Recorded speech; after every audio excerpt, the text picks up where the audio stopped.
जी माशाल्लाह, ये वो जो जंगे उहद के अंदर जिस दर्रे का जिक्र मिलता है, तो जो छोटा एक इसके ऊपर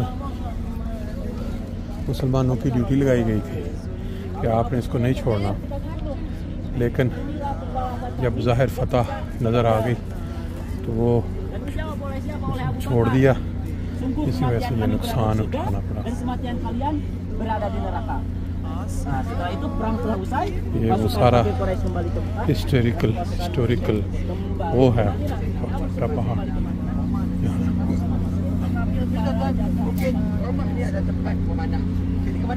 Nabi SAW meletakkan puluhan sahabat di atas gunung ini. ये सामने आपको उहद का पहाड़ नज़र आ रहा है, बीच में दर्रा, और यहाँ वो सहाबा की जो ड्यूटी थी, ये सारा वो छोटा सा इस पहाड़ का नाम है। ये देखो बहुत सारी दुनिया जो है वो यहाँ देखने के लिए, और फिर इनके जो गाइड हैं नीचे बता रहे।